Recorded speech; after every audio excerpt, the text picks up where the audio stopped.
Hello, everybody, and welcome to the Sephirah Center of Shamanism.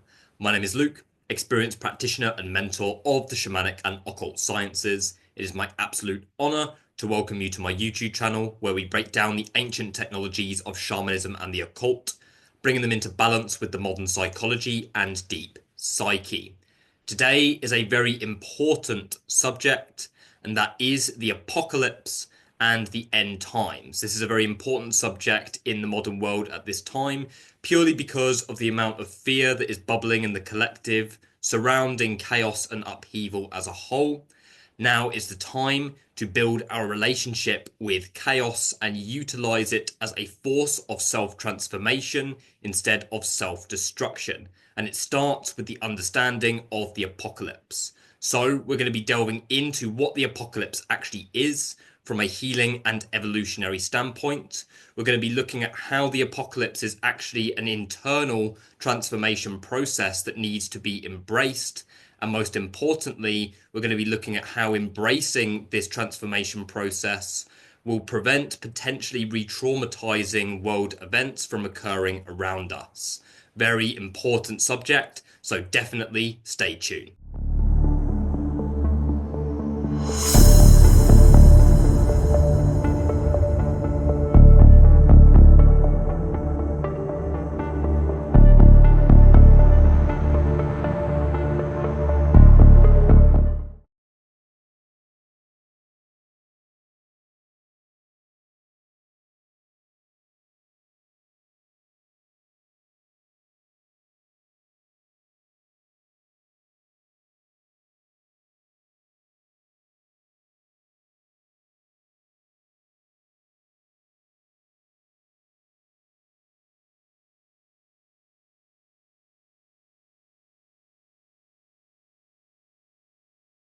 So the apocalypse is a fascinating concept that many people are aware of, but very few understand from the perspective of its full evolutionary purpose and potential.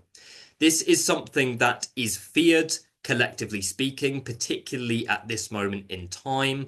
World War III is probably the apocalyptic event, or the potential apocalyptic event, that is triggering the most fear within the collective at this moment in time. But we need to understand what the apocalypse actually is from an evolutionary standpoint, so that we can start to engage with it in a more co-creative way. If we repress the apocalypse and refuse ownership of it, which is basically repressing the time of great transformation, the time of great change, the time of the great purging of everything that is not serving humanity, then it will likely manifest a world event that is chaotic, erratic, and uncontrollable, realistically speaking. The reason for this is because the apocalypse refers to a time whereby chaos swoops through humanity and deconstructs it in order for it to be rebuilt in a way that is more helpful. Chaos is the force of the deep unconscious and the force of the dark matter and the primordial chaos. So chaos has the role to deconstruct. We are wired to avoid chaos within our modern world. Everything becomes about holding on to order. Everything becomes about trying to feel better instead of dealing with the crux of the problem. What this does is that it causes us to repress our shadow, repress the chaos, refuse ownership of it, which may work temporarily. But what we're doing most likely is holding on to a false order, an order that we have long outgrown, and then a big erratic event will need to take place, whether it's individually or collectively, in order to retrack you. But the problem is that when we repress the chaos and we repress the shadow, it has the potential to manifest within the world around us in a potentially re-traumatizing way. And when something manifests in a re-traumatizing way, it's going to actually make us more distant from our truth and authenticity, as opposed to aligning us to it. It all comes back to the concept that we create from the unconscious mind. The unconscious mind is the creator of our reality, much like how the dark matter birthed everything into existence. This means that the deeper rooted belief systems and patterns are going to be essentially running on autopilot within the unconscious mind. And if you refuse ownership of them, which we all do unconsciously without realizing it to some extent, then it causes them to manifest within the world around you through people, situations, and other types of dynamics. So when we repress the chaos, it will cause chaos to manifest within the world around us in a more re-traumatizing way, in a way that is going to be harder to come back from. I notice it with my clients who come to me. Some clients might come to me saying, I'm experiencing a lot of bad luck. I'm experiencing a lot of things going wrong. Everything's breaking around me. Like all of this chaos is unfolding. But then we have to look at that at a deeper level. When we delve deeper, there is always something that they are not looking at. Okay, and when the chaos emerges on the external world, the ego's natural response is to scapegoat that. It's like, oh, that's completely separate from me. Oh, the car's broken. Oh, it's the car's fault. Oh, yeah, this thing outside of me happened that I'm not able to control. We go straight into that scapegoat mode, but then that makes us more distant from what our shadow is actually trying to show us. It's like a continuous sort of battle between, you could say, the ego, which is trying to separate us from everything which is painful, and then the shadow, which is trying to basically reconnect us to our truth and authenticity. But what happens is that, as I said, when we repress the shadow, it will manifest more within the world around us. And the more of it manifests within the world around us, the more scapegoating may potentially take place, unless we really look internally and understand what that given situation is mirroring back to us. Some people do take me literally. I do not mean that what is happening around you is your fault. It doesn't mean that any trauma you experience is your fault. It doesn't mean that anybody else's behavior is your fault. But you've got to understand that the world around you is a product of your shadow, particularly if you are attracting the same types of resonant events into your life, the same types of people, situations that make you feel the same way, then that is your psyche communicating with you through the external world. So we know that if we repress chaos, it will manifest in the world around us in a way that is potentially re-traumatizing. This is the same individually as it is collectively. So it's the same with collective world events as well. We can repress energy, we can repress feelings, collectively speaking, and what that will then do is that we will refuse ownership of it, but then it will bubble to the surface uncontrollably one way or another. An example of this, a potentially triggering example, is the different world events that are happening at this moment in time. Basically, various civilizations saying, oh yeah, we've got to make sure that genocide never happens again. But then you look in certain countries and that exact thing has taken place.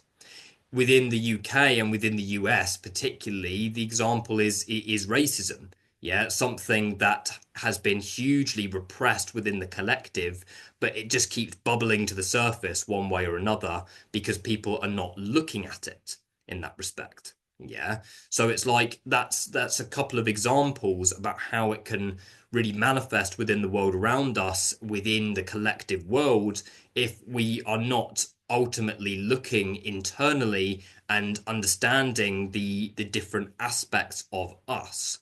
And it starts with the internal process.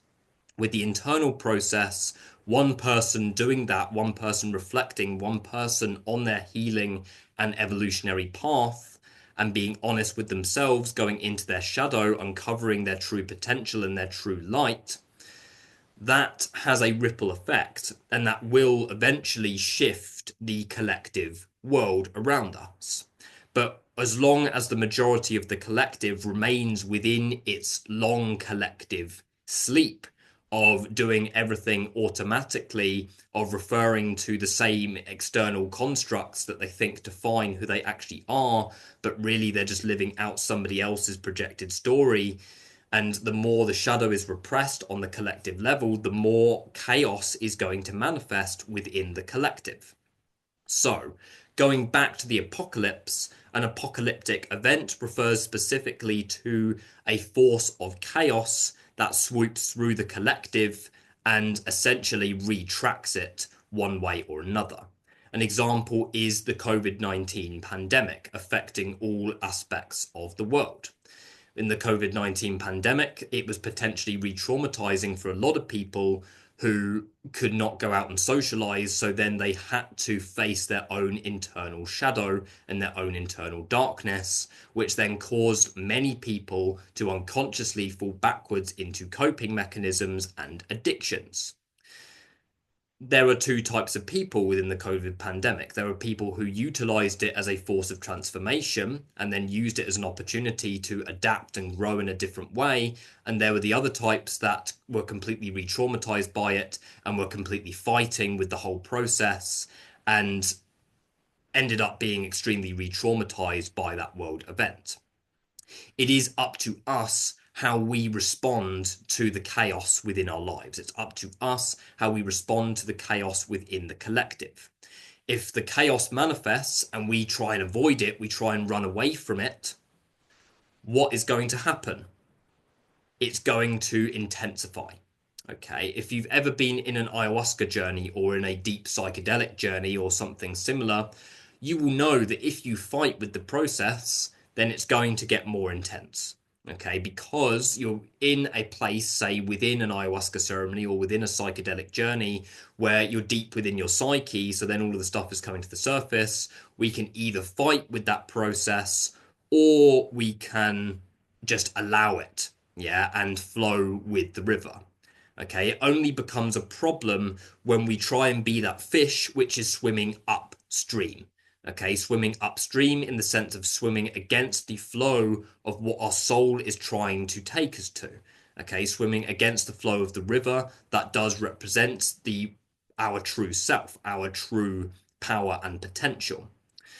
So the point being is that when we look at chaos on a deeper level, it is a force of transformation.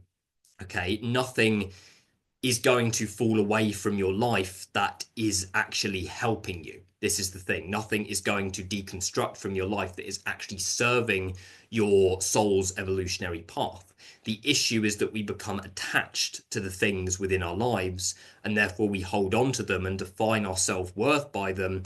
But then when chaos comes in and takes that away, and it will only be taken away if it is not serving your soul, then that's what causes the crisis, because then we start fighting with the chaos and we're literally fighting with something that cannot be tamed.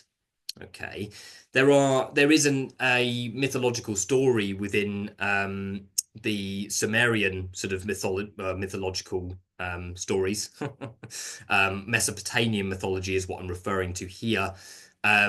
Specifically the Enuma Elish. The Enuma Elish is something that I've mentioned before on this channel, but this is a mythological story which basically describes the forces of order trying to tame and distract the natural flow of chaos itself.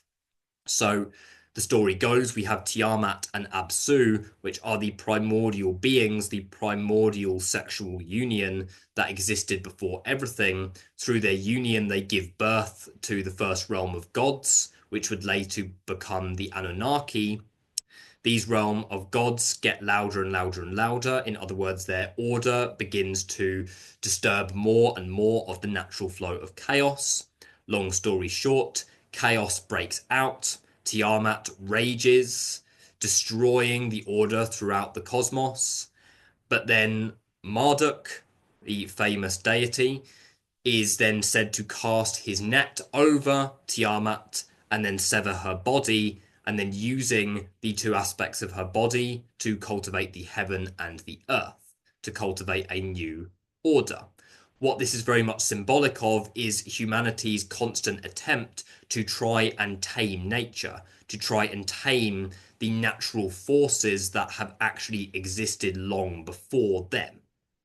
So we are literally wired to tame chaos, to try and put it in a box, to make it ordered, to give it form, to create form from formlessness.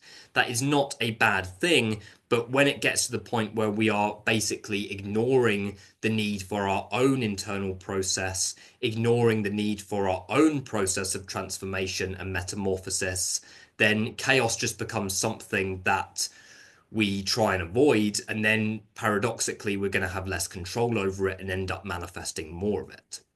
So the apocalypse is an internal process, okay? An internal process whereby the paradigms of who you think that you are, the constructs representing your identities, needs to be judged, and the ones that are not actually you need to be purged in order for you to really embrace who you are really supposed to be. And who you are really supposed to be is not a specific title.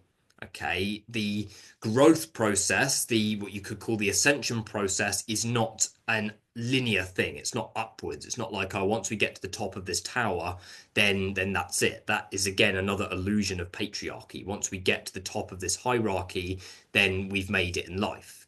No.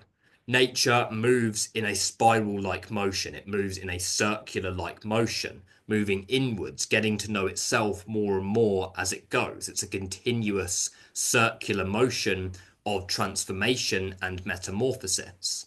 So what the apocalypse phase really refers to in a lot of ancient texts is the process whereby natural disaster takes place in order for the earth to basically purge the reality around it. And that's exactly what natural disaster is. Okay, tsunami, earthquake, is the earth in a sense purging, purging energy that is stored within its core.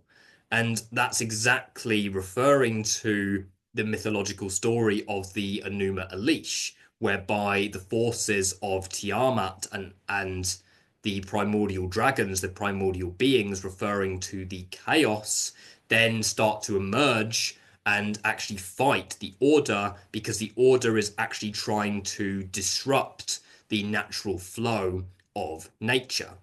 And the same thing happens in the world around us. The whole talk around climate change, global warming, all of these different types of things is referring to potentially apocalyptic events that is basically the earth trying to purge itself.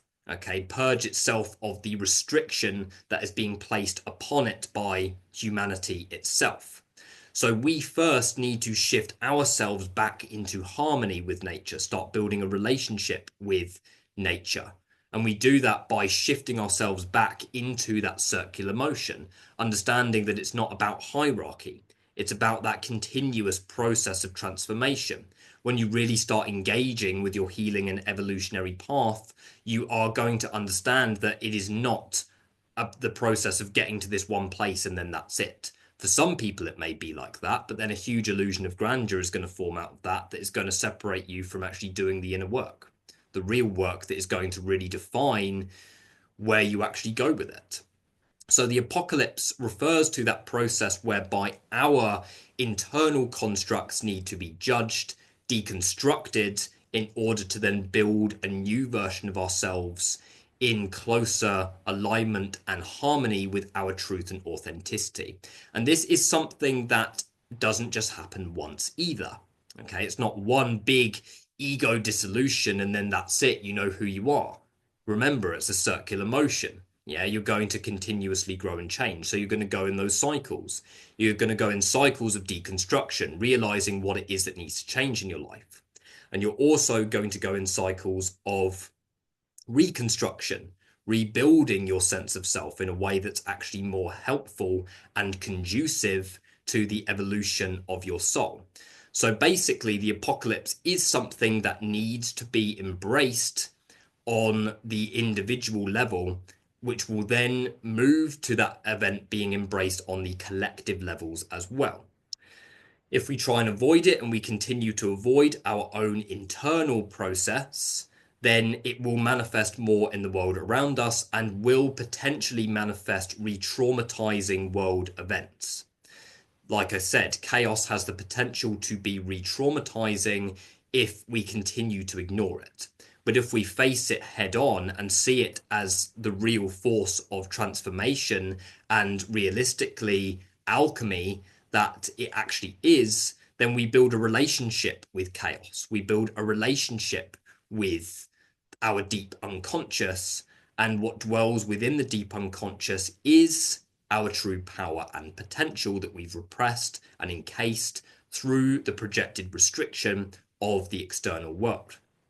In the book of Genesis, they talk about a massive flood, the big flood whereby the ocean just comes through and completely just swoops everything away in that regard. And the famous story of Noah's Ark in that respect, Noah preserving nature.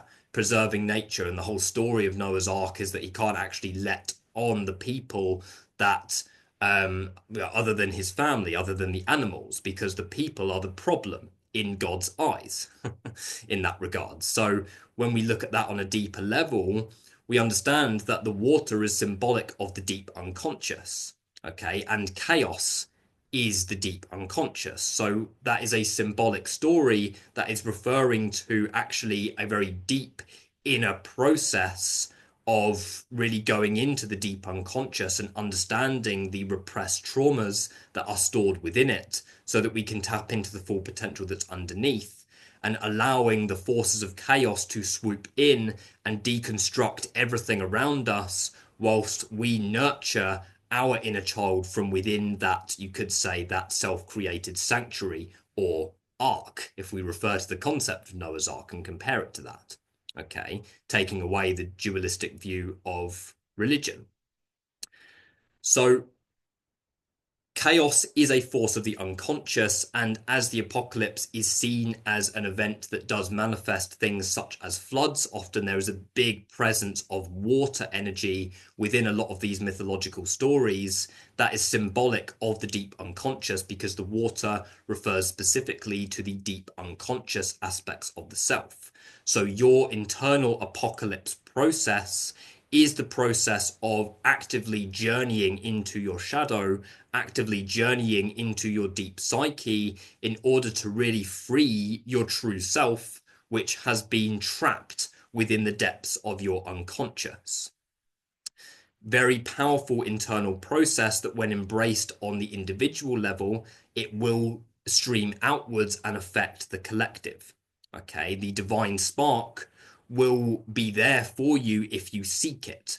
Okay, but if you fight it, then chaos will manifest within your day-to-day life and will deconstruct things within your life that you may have an attachment to and that you think may have defined you as a person, but really you are so much more than that predefined construct. I'm going to refer to some of the quotes that I put on the screen at the beginning of this video. These quotes are from a very influential Gnostic text called the Apocryphon of John. I highly recommend checking this out if you are interested in Gnosticism. Okay, there is nothing to say that the Apocryphon of John is any less valid than the Bible. In fact, there are a lot of hidden gospels that were completely removed from the Bible in order to establish greater patriarchal control. So I'm going to refer to some of these quotes from the Apocryphon of John here and now, which is very much associated with the process of the apocalypse and that internal transmutation process. So the first one I'm going to read, the world was created by angels who were ignorant of the true God. And when they see the light of truth, they will be destroyed. The judgment of the material world is inevitable, and the divine will reveal the truth to those who seek it. So that is a very juicy quote from the Apocryphon of John, and again, is already rich in symbolism that we can translate to this apocalypse process. So if I was to break it down, the world was created by angels who were ignorant of the true God.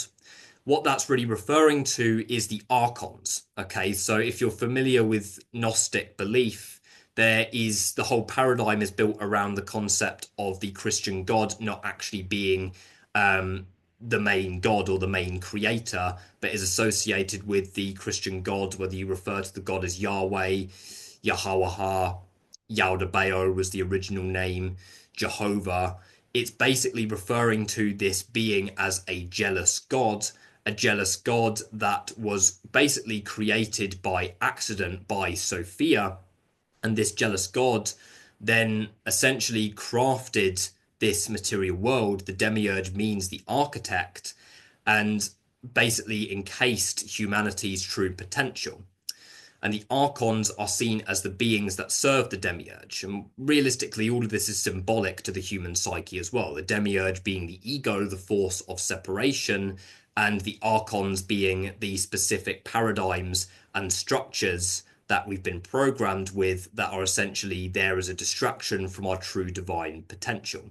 But often the archons are referred to as angels in that respect, but we're not referring to angels as in Archangel Michael, Archangel Gabriel, but we're referring to the archons in this context, okay? The false constructs that are the product of this false god, of this false order and patriarchy. The world was created by angels who are ignorant of the true God, and when they see the light of truth, they will be destroyed. The light of truth is referred to specifically as humanity's divine spark. In Gnosticism, it's the divine spark that was planted within every human being that represents the true light, their way back to the true self. You can tie this in as well. It's the same thing as the black flame if you were to refer to it from an adversarial esoteric standpoint. The black flame is the same as the divine spark that is said to have been planted by Sophia into every human being. And the idea is that the archons and the demiurge are basically trying to maintain this patriarchal system when we refer to Gnostic belief. But again, it's very much symbolic of the predefined constructs and regulations. Okay.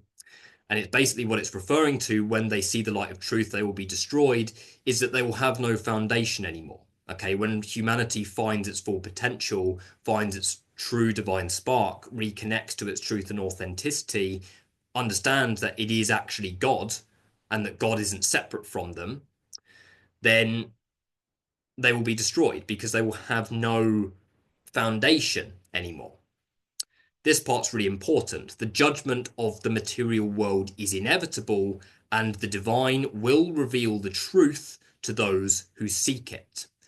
Pretty self-explanatory, the first part. The judgment of the material world is inevitable. What it's basically saying is that the apocalypse is an inevitable process. If we want to grow towards our truth and authenticity, if we want to grow towards our true power and really step into our true divine nature, then we have to go through that internal judgment. We have to go through that apocalypse process. We can either fight it, resist it, and then manifest more potentially re-traumatizing events, or we can face the chaos head on. And the last part very much shows you that. And the divine will reveal the truth to those who seek it. What that's basically meaning is that the answers will present themselves if you seek them. But you have free will. You are a soul within this body, which has the potential of basically anything, but the predefined constructs and regulations that we are brought up in cause humanity to place themselves within a box, place their consciousness within a predefined box, because their true potential is seen as blasphemous, is seen as evil, is seen as the force of all evil in that regard. Okay, so what it's basically saying is that, the divine will reveal the truth to those who seek it, is that you need to seek the truth. Okay, you need to use your true will to very much journey into your soul's evolutionary path. Okay, be willing to look at the different aspects of yourself. Be willing to liberate yourself from the self-created prison that you're dwelling within and utilize the world around you as the technology for your soul's evolution instead of a prison. Okay, Gnostic belief does often see humanity as being a prison. I don't see it that way personally. I feel that there is one of two ways that we can view it. We can view it as a prison, and then we are trapped by the demiurge and the archons, in other words, trapped by these patriarchal systems, trapped by these external constructs, or we can actually utilize the world around us for what it's actually meant for, and that is the true and authentic evolution of our soul. So the Apocryphon of John is a very good example and very much mentions a lot around self-deification. The idea is that the Apocryphon of John is a share of sort of like hidden information that was said to be transmitted directly from Jesus as in Christ consciousness, to John, basically exposing the illusions of patriarchy and understanding that Jesus actually wanted us to find our true godhood and not place our godhood into anything that is outside of us in that regard. And if you look closely enough at the Bible, you will see that it shows in there, but it's just incredibly cryptic. And a lot of the ancient gospels, such as the Gospel of Thomas, the Apocryphon of John, have basically been removed from the Bible in order to maintain that patriarchal system. And that then translates to our deep psyche as well, how we view the world. You know, understanding that the patriarchal system has impacted how realistically how safe we feel to journey into our own unconscious. It causes us to see our own unconscious as something which is bad, something to be removed, but it's a part of you. If you're seeing your own shadow, if you're seeing your own internal darkness, if you're seeing chaos, which is the majority of your being because you come from chaos, if you are seeing chaos as something which is evil and something which needs to be removed and avoided, you are avoiding 80% of your consciousness. You are avoiding the majority of your own psyche. So the apocalypse is a deep process of internal transformation that unless it is embraced on the individual level, then it will manifest potentially re-traumatizing events purely because the judgment of the material world is inevitable and it's likely not going to happen through one specific event, but most likely through a share of different events that have the potential to take place. It depends what we are dreaming into being with our unconscious. And if we are refusing ownership of our own internal darkness, refusing ownership of the chaos, then we are dreaming the chaos into being, paradoxically speaking. Okay, so the apocalypse is a deep internal process of transformation that needs to be embraced and not refused. You need to be willing to let go of your old constructs, let go of the projected restriction that has been placed upon you so that you can really tap into your full power and potential as a human being. And your full power and potential is so much that it cannot be defined by a single title or construct. Okay. Another quote that I'm going to finish with the Apocryphon of John is the following. Okay.